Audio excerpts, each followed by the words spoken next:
Hello traders, how are you? कैसे हैं आप लोग? दोस्तों, मैं आपका स्वागत करता हूं एक्सएम के वीकली एनालिसिस के अंदर। मेरा नाम हिमेंद्र जैन है।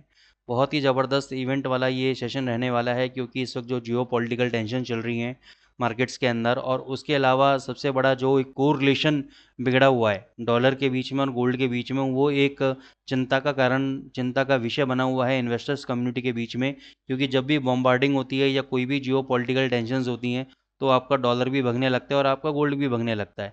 दूसरा सबसे बड़ी प्रॉब्लम यह है कि सितंबर के अंदर जो इन्होंने इंटरेस्ट रेट को रिड्यूस किया 50 बेसिस पॉइंट को, और उस रिड्यूस के करने के बाद अचानक से ये जो एक नेगेटिव सेंटीमेंट था कि नहीं, हम नवंबर में भी इंटरेस्ट रेट रिड्यूस कर देंगे, दिसंबर में भी इंटरेस्ट रेट रिड्यूस करेंगे, अचानक से इन्होंने अपने वर्ड्स को चेंज कर दिया और एकदम से ये बहुत ज़्यादा हॉकिश हो गए, बहुत ज़्यादा पॉजिटिव हो गए। तो वो उसके कारण डॉलर इंडेक्स भी आपका ऊपर जा रहा है। तो आइए थोड़ा फंडामेंटल को समझते हैं। तो यहाँ पे जैसे लिखा हुआ है स्क्रीन के सामने, the Federal Reserve surprise decision in September to cut rates by a larger than expected 50 basis point seems like a distant memory now. मतलब एक ये दूर की बात होगी। As policy maker are now once again sending out hawkish sound bites. US economic indicators since the September meeting have been on the strong side, including the CPI report, with Fed officials cautioning the another 50 basis cut is unlikely in the near term. The sudden switch in the narrative from hard landing to soft landing, or possibly even low landing, has spurred a sharp reversal in treasury yields, which in turn has pushed the US dollar higher. देखो clear लिखा हुआ है कि जब सितंबर में meeting में इन्होंने 50 basis point को रिड्यूस किया, उसके बाद जो सडनली नैरेटिव चेंज हुआ हार्ड लैंडिंग से सॉफ्ट लैंडिंग, और इवन ये भी कि अब शायद कोई लैंडिंग ही ना हो, मतलब कोई इंटरेस्ट रिड्यूस नहीं हो सकता। इससे क्या हुआ, ट्रेजरी यील्ड्स में एक बूस्ट मिला, जिसके कारण डॉलर को ऊपर लेके जा रहे हैं। आप ये देखो इकोनॉमी में कितनी जल्दी शिफ्ट होता है। पहले आप बहुत ज़्यादा नेगेटिव रहते हो इकोनॉमी को लेकर, और अचानक से एक महीना भी पूरा कंप्लीट नहीं होता और इकोनॉमी में सडनली चेंजेस आ जाते हैं। इकोनॉमी में CPI डेटा अच्छा आने लग जाता है, GDP डेटा अच्छा आने लग जाता है, नॉन फार्म पेरोल डेटा अच्छा आने लग जाता है, जो कि डॉलर इंडेक्स को ऊपर रखता है। तो ये हो क्या रहा है, मतलब अचानक से सब चीज़ खराब हो रही है और अचानक से सब चीज़। तो that is what we called as manipulation, कि नीचे के लेवल पे लोगों को डॉलर में फंसा के अब ऊपर की तरफ इतना ज़्यादा पॉजिटिव कर दिया है कि आप उसको नीचे लाने का नाम नहीं ले रहे हो। अब नेक्स्ट क्या है, with the Fed's November policy decision fast approaching next week, data will serve as a timely update on the strength of the US economy as well as on inflation। नवंबर का जो पॉलिसी डिसीजन आ रहा है वो वाकई चीज़ों को clear करेगा। कैसे क्लियर करेगा, उसको लिए पहले हम समझते हैं कि भाई both the CPI and PC measures of inflation, दोनों ही डेटा, CPI डेटा और PC डेटा क्या है, इन्फ्लेशन के बेंचमार्क हैं। CPI का मतलब होता है कंज्यूमर प्राइस इंडेक्स और PC का मतलब होता है पर्सनल कंजम्पशन एक्सपेंडिचर। दोनों ही इन्फ्लेशन के बेंचमार्क हैं, और जो फेड को सबसे ज़्यादा पसंद आता है वो आपका कोर PC प्राइस इंडेक्स समझ में आता है, which the Fed put most weight on its decision making. जब भी मॉनेटरी पॉलिसी की डिसीजन निकलती है तो वो PC के नंबर को खास तौर से दिमाग में रखता है, और ये नंबर बता रहा है कि भाई ये थोड़ा सा आपका इंक्रीज हो के आया अगस्त के अंदर। हेडलाइन जो PC नंबर थे, नॉर्मल जो मेन PC नंबर था, वो थोड़ा सा डाउन साइड आया था, यानी दोनों में हमें एक डाइवर्जेंस देखने को मिला। अब उम्मीद ये लगाई जा रही है कि जो सितंबर का आपका PC नंबर्स हैं और जो CPI नंबर्स हैं, इन्फ्लेशन के नंबर्स हैं, वो इतने हेल्पफुल नहीं होंगे फेड के और इन्वेस्टर्स के रिगार्डिंग, ठीक है ना, क्योंकि दोनों में डाइवर्जेंस है, यानी दोनों डेटा अलग अलग उसमें चल रहे हैं। तो अभी ये सारा का सारा फोकस आएगा इनका नॉन फार्म पेरोल रिपोर्ट पे, जो कि आपका फ्राइडे को है। The October non farm payroll report will come to the fore after a solid 254 rise in September. It's projected that the US labor market created 140K new jobs in October, signaling a market slowdown। अब ये बोल रहे हैं कि हो सकता है कि भाई अक्टूबर के अंदर जो नॉन फार्म पेरोल डेटा आएगा आपका, अक्टूबर का जो non farm payroll data first week of November में आएगा, ठीक है ना, उसमें क्या होगा, मार्केट एक स्लो डाउन हो सकता है, नई जॉब्स कम क्रिएट हो सकती हैं, ठीक है। और ये भी एक्सपेक्टेशन लगाई जा रही है कि unemployment rate is expected to have held at 4.1%, while average hourly earning are forecast to have moderated slightly from 0.4 to 0.3% month on month। So at the moment only one additional 25 basis reduction is fully priced in for 2024। जो पहले 65 basis point था आपका आज से एक महीने पहले या 2 हफ्ते पहले, अब ये घट के कितना रह गया, 25 बेसिस पॉइंट रह गया है। If a rate cut in November start to come into doubt, the US dollar could climb to a price highs, but stock on Wall Street would probably come under selling pressure। अगर 2024 के अंदर नवंबर के अंदर अगर इस बात का doubt create हुआ कि भाई 25 बेसिस पॉइंट भी रिड्यूस नहीं कर रहा है, तो डॉलर एक नए हाइस को छुएगा, कंटिन्यूसली भगता जाएगा, और आप लोगों के लिए प्रॉब्लम क्रिएट करता जाएगा यूरो यूएसडी में, जीबीपी यूएसडी में, ठीक है ना। तो ये डॉलर अभी तक देखो कोई भी सिनेरियो समझ में नहीं आ रहा है कि भाई कोई भी ऐसा कोई फंडामेंटल डेटा समझ में नहीं आ रहा है जिससे ये नीचे जा सकता है, ठीक है ना। लेकिन अभी आपका जो non farm payroll data report है फर्स्ट वीक ऑफ नवंबर में आएगा, ये एक आपकी उम्मीद का किरण है। अगर ये नवंबर ख़राब आए तो हो सकता है कि शायद इंटरेस्ट रेट को ये रिड्यूस कर दें, तब डॉलर इंडेक्स भले ही थोड़ा बहुत नीचे आ जाए। लेकिन अभी तक तो चारों तरफ से जो डेटा आ रहे हैं या जो डेटा आने की उम्मीद है वो सारी पॉजिटिव है, और डॉलर इंडेक्स में अभी कोई भी अच्छा दूसरा एक चीज़ कोई भी दूसरा वो नहीं आ सकता, क्या फॉल फॉल का कोई कारण समझ में नहीं आ रहा है अभी। दूसरा एक और पॉजिटिव चीज़ है गोल्ड के लिए और डॉलर के लिए, वो ये कि अभी आज हम संडे को रिकॉर्ड कर रहे हैं अगले वीक के लिए। तो अभी के लिए लेटेस्ट अपडेट ये है कि भाई इसराइल ने इराक के ऊपर बॉम्बार्डिंग की है, कई जगह उन्होंने बॉम्ब्स गिराए हैं। तो ये डॉलर के लिए भी पॉजिटिव हो गया और गोल्ड के लिए भी पॉजिटिव हो गया, क्योंकि डॉलर भी एक सेफ हेवन करेंसी माना जाता है, गोल्ड सेफ हेवन असेट माना जाता है, ठीक है ना। तो दोनों ही चलेंगे। अब ये मैं चार्ट में दिखाऊंगा कि दोनों एंड टाइम पे भगे क्यों, क्योंकि ये सारी इनसाइड इन्फॉर्मेशन किसके पास होती है, ये सारी इनसाइड इन्फॉर्मेशन इन्वेस्टर्स के पास होती है, बड़े बड़े लोगों के पास होती है, जो लोग बॉम्ब गिरा रहे हैं उनके पास होती है, ठीक है ना। तो ये मैं बड़ी बोल्डली स्टेटमेंट दे रहा हूँ, क्योंकि रीज़न क्या है कि अभी मैं आपको चार्ट में दिखाऊंगा कि भाई मार्केट बंद होने से पहले अचानक से आपने क्यों बाइंग कर ली गोल्ड के अंदर, आपने क्यों बाइंग कर ली डॉलर के अंदर। इसलिए बाइंग किया ना, आपको पता था शनिवार को बॉम्बार्डिंग होने वाली है, ठीक है ना। आपको पता था कि भैया ये यहाँ पे मंडे को हमें गैप अप ओपन करना है बाजार को, ठीक है, इसलिए आपने बाइंग कर ली। तो ये एक प्रॉब्लम है सबसे बड़ी। So Bank of Japan expected to stand pat. 2024 was a turning point for the Bank of Japan decades long fight against deflation. The Bank of Japan abandoned its yield curve control policy.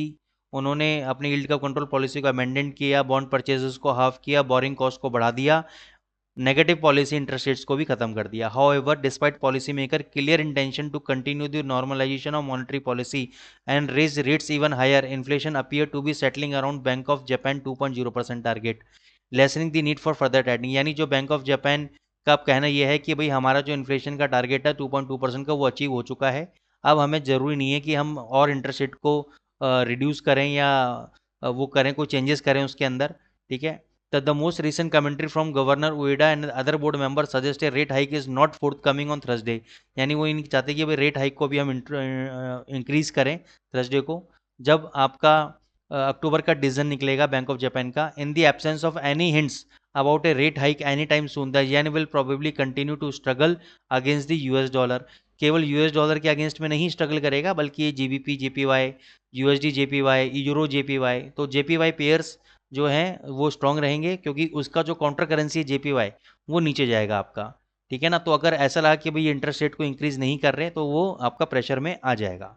फिर हम आ जाते हैं pound के ऊपर। It hasn't been the best of time for sterling either lately, despite the Bank of England being one of the more hawkish central bank at the moment. The pound has lost grip of the 1.30 dollar handle, and there could be more downside on Wednesday when the UK Chancellor of the Exchequer Rachel Reeves announces the new Labour government first fiscal budget. The US press has gone into overdrive with its coverage of the budget, and all indication that the Reeves will unveil tax increase of 40 billion pound, raising the tax burden to the highest since 1948। तो ये क्या करेगा, tax increase का एक tax burden raise कर देगा वहां की जनता के ऊपर to the highest in 1948। While this may not be good news for taxpayer, Bank of England policy maker might welcome it as tighter physical policy will dampen demand in the economy, paving the way for faster rate reduction. तो अगर ऐसा कुछ हुआ तो ये economy के लिए गलत सिग्नल जाएगा और जीबीपी के लिए नेगेटिव रह सकता है। तो देखो यहाँ पे क्लियर लिखा भी हुआ है हमने, the pound is at risk of slipping further from a deficit reducing budget even if there are some growth boosting policy included. अगर कोई ग्रोथ बूस्टिंग पॉलिसी भी इंक्लूड हुई, they are likely to be longer term measure and not get in the way of Bank of England cutting rates, yet there might be some support for sterling investor to take note of the fact that the UK government is focusing on long-term investment and keeping the deficit in check rather than on short-term sweetener for voter that push up borrowing। तो कुछ भी हो जाए, चाहे वो long term में बोलें जी सब ठीक हो जाएगा, लॉन्ग टर्म के अंदर हम इन्वेस्टमेंट्स कर रहे हैं, सब कुछ अच्छा हो जाएगा, लेकिन फिर भी शॉर्ट टर्म के अंदर तो पाउंड आपका रिस्क में है और ये और ज़्यादा इसको नीचे गिरा सकते हैं। तो आई होप आपको समझ में आ गया। यूरो आपका वीक तो क्योंकि डॉलर स्ट्रांग हो जाएगा, जीबीपी यूएसडी आपका वीक क्योंकि एक टैक्स बर्डन उनके ऊपर पड़ेगा, टैक्स पेयर्स के ऊपर, और वैसे भी आपका डॉलर इंडेक्स ऊपर जाएगा तो जीबीपी भी वैसे ही नीचे आएगा, ठीक है ना। ये मैं जीबीपी यूएसडी की बात कर रहा हूँ। अब हम चलते हैं एनालिसिस की तरफ। तो सबसे पहले डॉलर इंडेक्स को समझ लेते हैं। देखो यहाँ पे सितंबर का जब 50 बेसिस पॉइंट रिड्यूस हुआ था इंटरेस्ट रेट, तब इन्होंने बहुत ही ज़्यादा नेगेटिव सिनेरियो बना दिया था कि भाई हम नीचे नीचे।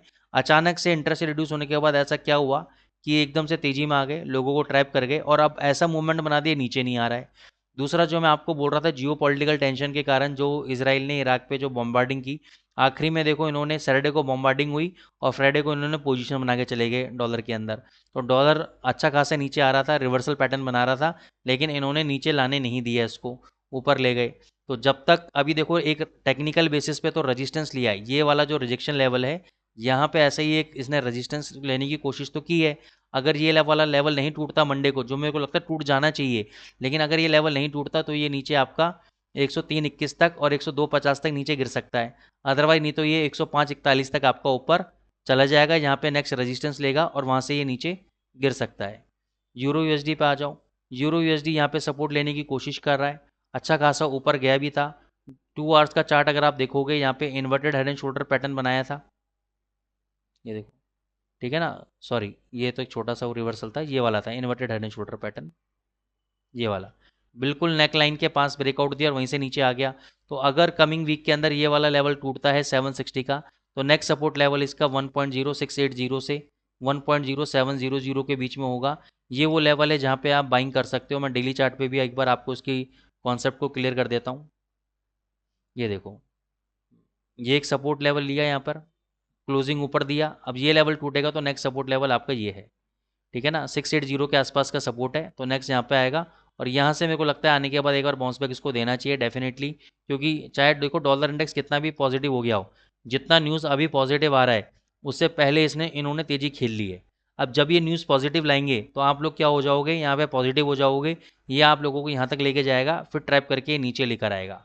तो इसलिए थोड़ा सा समझदारी से काम लो और एकदम से एंड मोमेंट पे, क्योंकि न्यूज़ देखो तभी आती है जब मार्केट में इनको रिवर्सल देना होता है, ठीक है।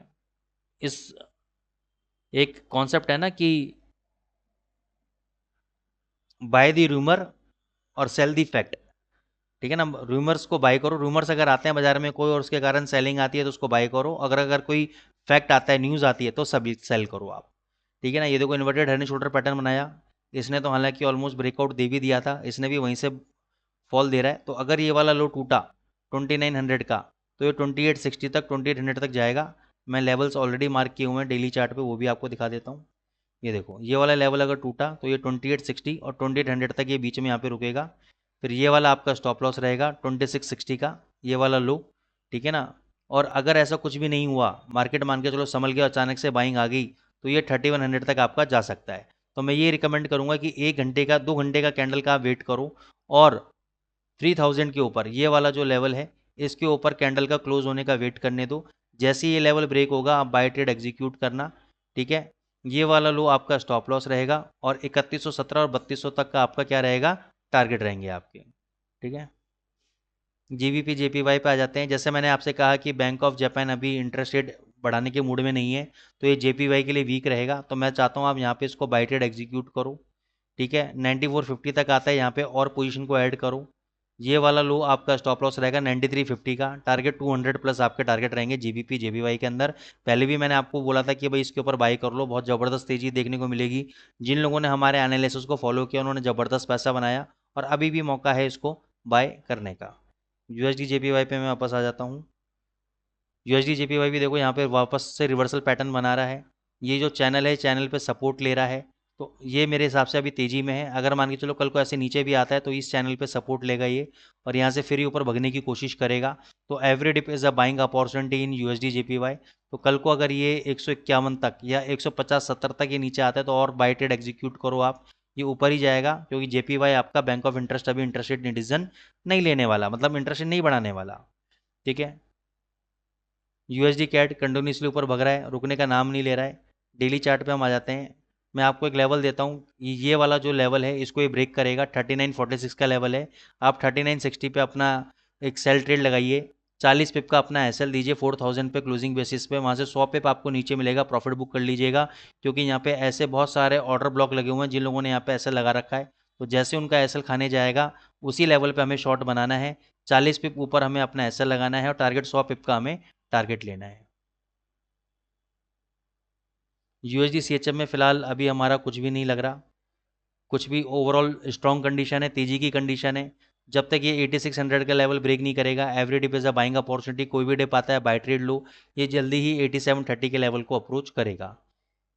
गोल्ड बहुत इंपॉर्टेंट बता देता हूँ, जैसे कि देखो यहाँ पे क्या हुआ, जैसे इन्होंने बहुत अच्छा ब्रेक कर रहा था, लेकिन अचानक से इन्होंने सपोर्ट लिया, प्राइजेस को हाई लेवल पे लेके गए। अब ये वाला लेवल 2758 का है, ये लेवल भी टूटेगा, और इस वीक का जो रजिस्टेंस आ रहा है वो 2775 से लेकर 2780 तक का रजिस्टेंस है। इस लेवल पे अगर जाता है गोल्ड तो आप शॉर्ट पोजीशन बना सकते हो, लेकिन क्योंकि सारा अभी दावोदार जो है जियो पॉलिटिकल के ऊपर है, जो अगर इंटेंस फाइटिंग अगर होती रहेगी तो ये गोल्ड ऊपर भगता रहेगा, लेकिन जैसे ही फाइटिंग रुकेगी गोल्ड आपका अच्छा वाला गिरेगा। तो ये मैं रिकमेंड नहीं करता, मैं हमेशा कहता हूँ कि जब भी ट्रेड लो स्टॉप लॉस के साथ लो। 75-80 के बीच में जाता है शॉर्ट पोजीशन बनाओ, 2790 का अपना एस एल लो, 2790 का आपका एस एल हो जाएगा, और टारगेट आपके नीचे कहीं भी कंफर्टेबल हो आप प्रॉफिट बुक कर सकते हैं। आप डिप कोशिश करें कि डिप पे बाई करें, लेकिन अभी ये बाई करने की कंडीशन इसलिए नहीं बोल रहा हूँ क्योंकि सिर्फ जियो के कारण ऊपर जा रहा है ये। जैसे ही जियो युद्ध थमेंगे वैसे ही नीचे आपको 2640 तक भी नज़र आएगा आपको। तो ये गोल्ड का एनालिसिस हो गया। तो डिप पे बाय ना करें, ऊपर जाने पे शॉर्ट करें, एसएल के साथ करें, ऐसा नहीं करें एवरेज मंथ नहीं करें आप, क्योंकि 2800 भी चला जा सकता है, 2850 भी जा सकता है अगर इंटेंस हुआ फाइट। ठीक है ना, तो स्टॉप लॉस लगा के जरूर खेलें आप। ठीक है ना, तो ये आपका एनालिसिस है दोस्तों। जो मैं डिस्क्लेमर देना चाहूँगा कि जो भी ट्रेड हमने दिए हैं केवल आपके एजुकेशन पर्पज़ से दिए हैं हम। कोई भी ट्रेड आप लेते हैं उसमें ना तो मैं ना एक्सएम कोई भी इस बात के लिए रिस्पॉन्सिबल नहीं है सर। अगर आपको हमारा एजुकेशन कंटेंट अच्छा लग रहा है, आपको समझ में आ रहा है, नॉलेज आपको लगता है कि आपकी इंक्रीज़ करने में हम सफल हो रहे हैं, तो हमारे चैनल पे एक लाइक बटन तो बनता है सर, और कमेंट भी बनते हैं। ठीक है ना, थैंक यू सो मच।